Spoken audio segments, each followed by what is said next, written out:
दोस्तों, मोदी सरकार में कैबिनेट की मंत्री जीतन राम मांझी, बिहार के उप मुख्यमंत्री और हिंदुस्तानी अवाम मोर्चा के राष्ट्रीय अध्यक्ष प्रधानमंत्री मोदी पे बड़ा आरोप लगा रहे हैं। पूरी भारतीय जनता पार्टी पे बड़ा आरोप लगा रहे हैं और पूरे दलित समाज से जो आह्वान कर रहे हैं वो आह्वान सीधे सीधे सीधे भारतीय जनता पार्टी के ऊपर हमला है। क्या कह दिया जीतन राम मांझी ने, आपको वो बताएंगे। पहले तो पता है कि जीतन राम मांझी ने सीधा भारतीय जनता पार्टी को धमकी दिया था कि दिल्ली के चुनाव में आपने सीट नहीं दिया हमें क्योंकि हमारी औकात नहीं था, तो इस बार बिहार में आपको औकात बताने का काम करेंगे अपना कि औकात क्या है। और इसके ठीक बाद एक सभा में वो ये कहते हैं कि अगर समाज के लिए कैबिनेट छोड़ना पड़े तो हम कैबिनेट भी छोड़ देंगे। ये बयान कोई और नहीं, जीतन राम मांझी दिए। कौन है जीतन राम मांझी? जीतन राम मांझी को बिहार का मुख्यमंत्री बनाने में सबसे बड़ा हाथ क्या, अपना इस्तीफा देकर मुख्यमंत्री बनाया नीतीश कुमार ने। उस नीतीश कुमार के साथ क्या कर रही है बीजेपी आपको पता है,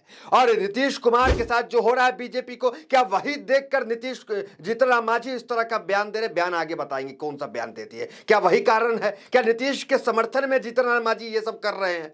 देखिए, सिर्फ जीतन राम मांझी नहीं, रामदास अठावले भी मैदान में कूद गए। ये दो नेता जो है, नीतीश नायडू तो थे ही मुसीबत, ये दो नेता भी भारतीय जनता पार्टी के लिए मुसीबत बन गए। देखिए, नीतीश कुमार बीते दिनों दिल्ली गए थे। दिल्ली में मीडिया खबर चला रही थी, सब लोग खबर चला रहे थे कि दिल्ली में इनकी मुलाकात जेपी नड्डा से, दिल्ली में इनकी मुलाकात प्रधानमंत्री मोदी से होगी। लेकिन क्या खबर निकल के आई कि प्रधानमंत्री मोदी की टीम ने नीतीश कुमार को वेटिंग में रखा कॉल पे, और लास्ट मौके पे कह दिया कि मुलाकात नहीं हो पाएगी। जेपी नड्डा के साथ भी वही हुआ, जेपी नड्डा से मुलाकात हुई और लास्ट में क्या हुआ, नीतीश कुमार वैरन जो है वापस लौटे। गए थे ना दिल्ली, अपने वो एक शादी समारोह में भी अटेंड करता था, प्रधानमंत्री मोदी से मिलना था, मोदी नहीं मिले। पिछली बार भी मोदी उनसे नहीं मिले। अब चले आते जीतन राम मांझी का क्या मामला। देखिए, जीतन राम मांझी ने बहुत बड़ा बयान दे दिया। जीतन राम मांझी ने कहा कि जो दलित समाज के लोग हैं वो उनको मंदिरों से दूर रहना चाहिए, उनको जो है मंदिर नहीं जाना चाहिए, राम मंदिर से दूर रहना चाहिए। राम मंदिर को भारतीय जनता पार्टी ने बनाया था और भारतीय जनता पार्टी जिस तरह से घिरी हुई है संविधान को लेकर, क्योंकि जिस तरह से अमित शाह ने अपमान किया संविधान को लेकर, इसके बाद जीतन राम मांझी का ये बयान आना, ठीक उसके बाद जब जीतन राम मांझी ने कहा कि औकात बता देंगे, तो क्या ये अब औकात बताना शुरू कर चुके जीतन राम मांझी? बगावती सुर, बगावती तेवर जीतन राम मांझी का इस वीडियोस में जरा आप देखिए। हम तो कहना चाहते हैं और आह्वान करना चाहते हैं दलितों को, अपिसों वर्ग को, कि मंदिर में नहीं जाओ, मंदिर को ठुकराओ, इसलिए कि मंदिर तुम्हारा नहीं है, मंदिर दूसरों का बनाया हुआ है और उसका जो वहाँ पूजा जिसकी होती है वो भी दूसरे को है। जीतन मांझी जब यहाँ का मुख्यमंत्री था तो गया था मधुबनी में मंदिर में, तो मंदिर के बाद धोया गया। जगजीवन राम थे डिप्टी चीफ प्राइम मिनिस्टर, वो भी एक मंदिर में वाराणसी में कहीं गए थे तो उनके मंदिर भी धोया गया था। आज राम जन्म मंदिर बन रहा है और हमारे शेड्यूल कास्ट को आप जाने नहीं दीजिएगा तो जुर्माना लीजिएगा, तो आपका मंदिर है, आपका स्थान है। हम शेड्यूल कास्ट लोगों को, दलित और पिछड़े वर्गों के लिए कहाँ है? हम लोग कहते हैं कि उस धर्म में इन लोग ऐसा वर्चस्व कायम किया कि जो यहाँ का रहने वाला था, जो यहाँ हर तरह से उसके रहने लायक था, उसको आदिवासी कह दिया, हरिजन कह दिया, राक्षस कह दिया, और जो बाहर से आकर के रहे हैं वो यहाँ का पुरोहित बन गए हैं। हम लोग राक्षस के खानदान हैं। तो सुना आपने, जिस राम मंदिर को भारतीय जनता पार्टी ने बनाया उस राम मंदिर के खिलाफ जीतन राम मांझी खड़ी हो गए। जिस हिंदुत्व के पिच पे भारतीय जनता पार्टी बैटिंग करती है, उस पिच पे क्लीन बोल्ड करने का काम जीतन राम मांझी ने किया। जीतन राम मांझी दलित समाज को समझा रहे, एक तरफ अमित शाह मोदी समझा रहे हैं कि सबका साथ सबका विकास यहाँ है, लेकिन किस तरीके से जीतन राम मांझी समझा रहे हैं कि नहीं, गलत है, अफवाह में मत पड़िए, आप मंदिर मत जाइए, वहां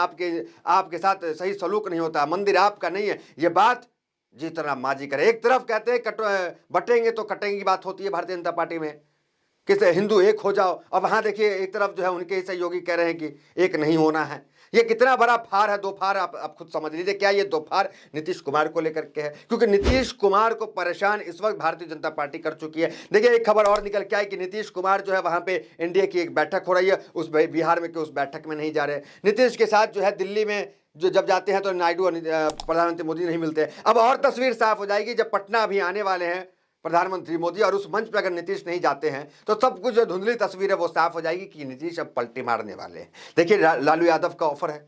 और अभी खबर यह भी आई कि नायडू जो है तमाम मीडिया पे, तमाम सोशल मीडिया पे हर जगह चल रहा है कि नायडू का एक कॉल आया माफ कीजिए नीतीश कुमार को, जब नीतीश कुमार दिल्ली आए, और उस कॉल में क्या बात हुआ नहीं हुआ किसी कोई स्पष्ट नहीं है, लेकिन यह स्पष्ट है कि नीतीश कुमार के पास आखिरी जो दाव बचता है, आखिरी जो ऑप्शन बचता है, वो है लालू यादव के ऑफर को स्वीकार कर लेना। अब देखना दिलचस्प होगा कि चारों तरफी जो बीजेपी नीतीश कुमार को घेर चुकी है, अब नीतीश क्या करेंगे। अब नीतीश टूटेंगे तो क्या साथ में मांझी भी टूटेंगे। मांझी का बयान आपने सुन लिया। अब आ जाते हैं रामदास अठावले पे। देखिए, रामदास अठावले यूं तो केंद्रीय मंत्री है, कभी प्रधानमंत्री मोदी के कुछ खिलाफ कोई इस तरह की बगावती तेवर दिखाया ही नहीं। ये पहला बार है कि रामदास अठावले ने महाराष्ट्र में जो लव जिहाद को लेकर बिल आ रहा है, उस बिल के खिलाफ बोले हैं। देखिए, क्या वोटिंग, क्या व्हिप जारी, पहले ही बोल दिया कि इसके खिलाफ वो खड़े हो गए। मतलब उनके जो जितने विधानसभा में विधायक होंगे सब इस बिल के खिलाफ वोट करें। क्या कहा उन्होंने, जरा देख लीजिए। रामदास अठावले ने किया महाराष्ट्र सरकार के इस कदम का विरोध, कहा धार्मिक सौहार्द को।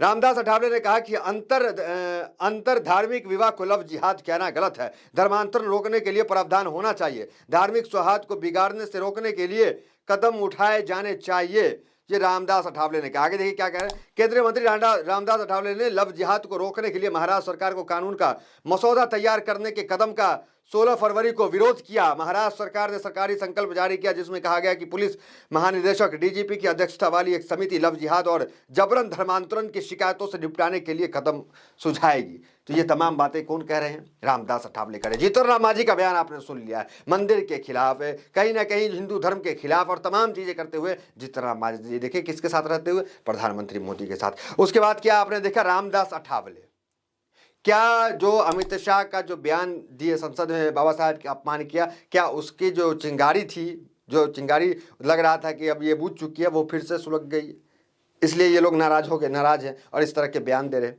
क्या कुछ होगा पता नहीं। नीतीश को लेकर के इतना साफ है कि जब प्रधानमंत्री मोदी आएंगे और उस मंच पर नीतीश होंगे नहीं होंगे पता नहीं, अगर होंगे तो कुछ और तस्वीर सामने आएगी, अगर नहीं होंगे तो ये जो धुंधली तस्वीर हम आपको बता रहे हैं कि धुंधली तस्वीर में यही दिख रहा है कि नीतीश नाराज हैं। नीतीश एनडीए की बैठक में नहीं गए और जब वो प्रधानमंत्री मोदी और नड्डा उनसे मुलाकात नहीं मिले तो नीतीश ये करने का काम किए। तब देखिए क्या होता है बिहार की राजनीति में, क्या जीतन राम मांझी करते हैं, क्योंकि जीतन राम मांझी का बयान आपको सुनाया है, क्या रामदास अठावले करते हैं, देखना दिलचस्प होगा। सरकार इस वक्त जो है अल्पमतों में है, बैसाखी पर टिकी है। चुनौतियां सरकार के पास है कि इस बैसाखी को जो है बचा के रखना। अब सरकार बचा पाने में सफल होती है नहीं होती, देखना दिलचस्प होगा। बहुत बहुत धन्यवाद।